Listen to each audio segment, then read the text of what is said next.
Good afternoon.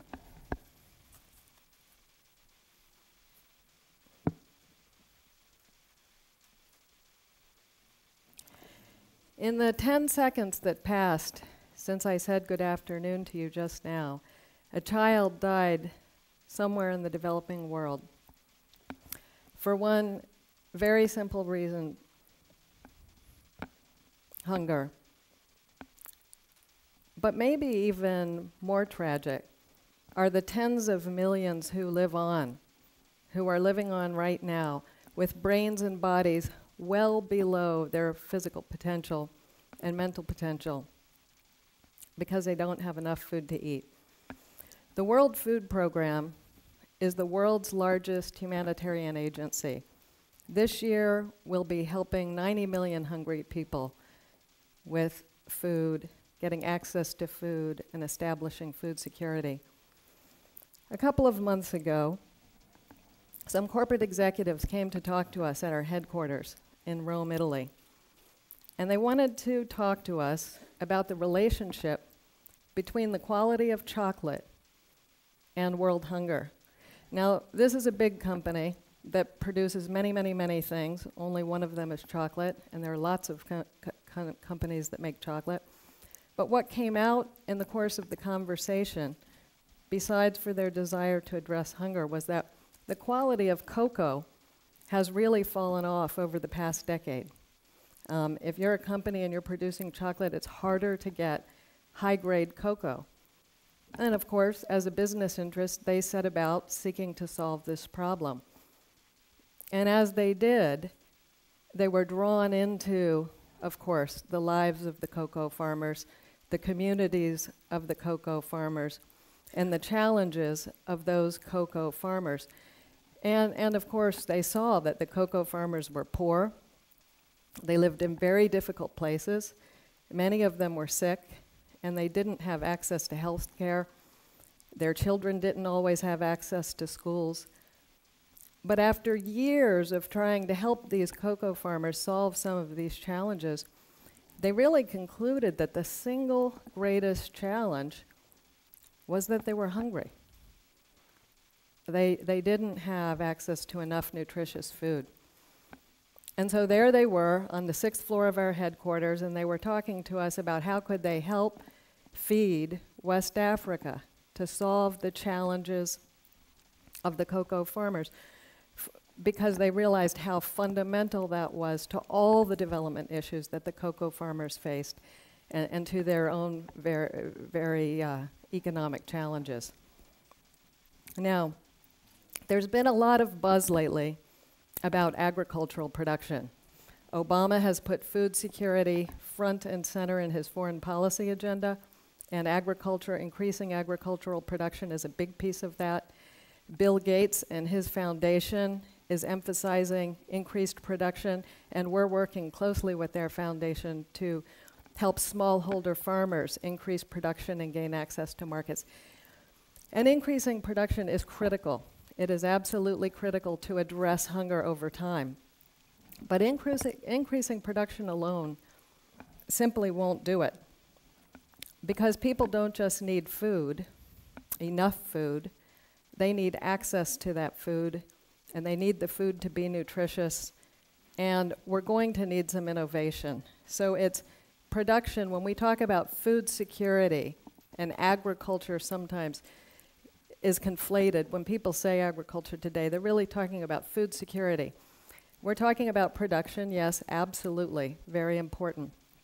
But we're also talking about access, nutrition, and innovation. So since there's been so much attention to increasing production, I want to touch very briefly on the other three. Access. If I could stand here and wave a magic wand right now and triple food production, we would find in about a month from now, we would have pretty close to the same billion hungry people on the planet that we have today. And again, it's because it's not just about enough food. There are more than enough kilocalories to reach every person on the planet right now.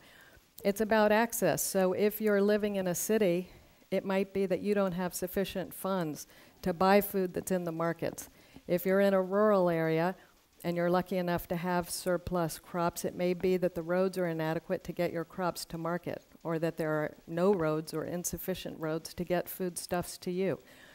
If you're a government trying to address food security, you may not have the granaries to store it. So when you have surplus, you're unable to use that then in a lean time.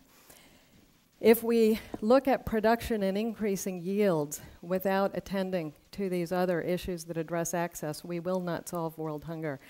In fact, we may not diminish it much. Next, nutrition.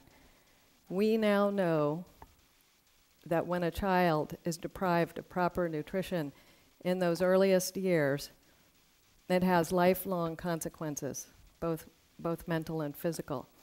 It can mean up to 35 points of IQ and a body that is resilient or that succumbs to disease. It can mean as much as 11% of GDP, studies have shown. So those corporate executives knew what they were talking about when they explained to me that it wasn't poverty that causes malnutrition, it's malnutrition that causes poverty. But the thing I really wanted to emphasize in this talk today is innovation. There has been a staggering lack of innovation in food for the developing world. You know, the very capitalism that has produced hundreds of kinds of designer waters, dragon fruit, passion fruit, kiwi, melon, you know them. The very capitalism that has produced a whole line of cruelty-free foods, this very capitalism has produced precious little in terms of available food for the developing world and for that bottom billion. You know, the morning after the earthquake in Haiti, we woke up devastated, like so many in this room, to just see the loss of life, the devastation, the suffering. So many who had lost their homes and had no food. But our own staff, 90% of our staff, had seen their homes turned into piles of rubble. And they were showing up with only the clothes on their back, and they had a yeoman's task ahead to get food to millions of hungry and homeless Haitians. And of course, we were in the streets within 24 hours, and in 2 weeks had provided 16 million meals. But it became almost immediately apparent to us that we lacked the right food for the right time. There were parents who were chewing up high-energy biscuits and spitting them into the mouths of their children. Because even as the world's largest humanitarian agency, we couldn't access food right away in a form that those children could absorb.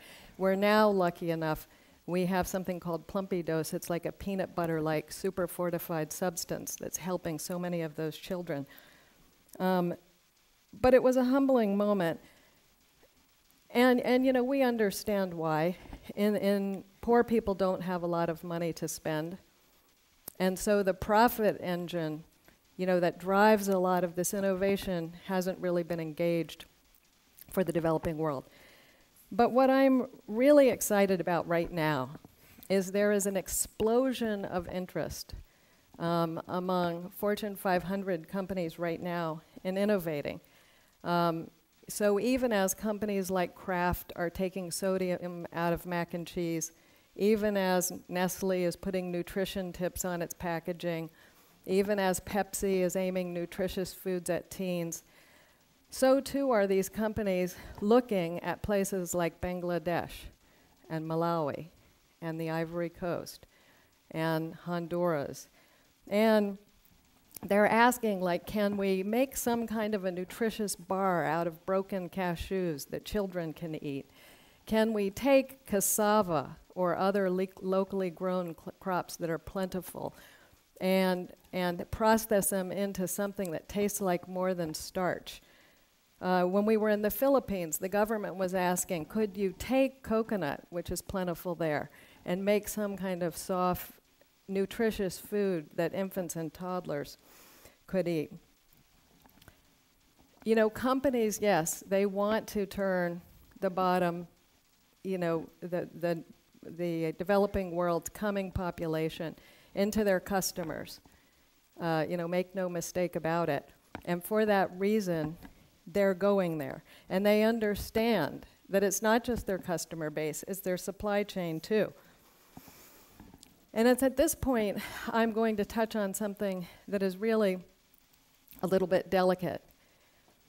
Developing world governments, and we in the humanitarian space, have really held the corporate world at bay. We have wanted their money, but we have not wanted their involvement. And we've worked very hard to structure deals that make sure that, of course, no money can be made from the humanitarian work that they're doing, which is more than appropriate. But we've also structured deals so that no money can be made on anything that comes within 500 miles of brushing up against that humanitarian work that they're doing. And in building and structuring deals this way, what we've really done is we've restricted the power and money and know-how and ingenuity of the corporate world into these one-off projects of building a school here or digging a well there. And I think we need to stretch ourselves to push past this a little bit. We need the ingenuity. We need the drive. And we need the efficiency of business, and frankly, we need their social problem solving to intersect with their long-term business plans if it's really going to be sustainable. Of course, rules have to be set. Not anything goes. We do have to be careful. I was struck yesterday when I was on Capitol Hill, a place I know and love, meeting with members from both sides of the aisle and hearing what I've read about overseas, but feels so palpable here, that wow, the American public is not in a mood to spend. And we've reduced the foreign aid budget, and it is tight, and the public isn't in a mood to spend money on anything. And that's very understandable. And in the UK, in this election cycle, there's been a similar dynamic of a public very uncomfortable with development spending. Government is at the ceiling of not necessarily what I think should be spent, but likely in the near term will be spent for development. We're seeing caps. And that's partly because the taxpayer is focused on domestic issues by definition, and this feels to them like charity. To the business world, it does not. To the business world, this is their customer base, this is their supply chain. They are going not for charity. And there is a lot of opportunity there that I think we need to have some honest dialogue about. You know, 50 years ago, Senator McGovern was walking through the wheat fields in his home state of South Dakota, and he was thinking about so much surplus grain in the face of so much world hunger. And he called up President Jack Kennedy, and the rest is history. Food for Peace was born, our agency along with it, and a long legacy of the United States playing a key role in helping to fight hunger. There is no surplus food anymore. Certainly no stockpiles of grain to distribute, but yet the developed world is spending dollars and euro and yen to help address hunger because we recognize that it's in our collective interest. We understand that it prevents migration. We understand that it blocks civil unrest. We understand that it cools places down. We understand that it builds relationships. And yes, it's the right thing to do. But what we're beginning to realize is there's even more at stake. Now that we are understanding and appreciate the minds and the bodies of the next generation, the potential of the next generation. So yes, absolutely, the quality of our chocolate is at stake. but so is an awful lot more. Thank you.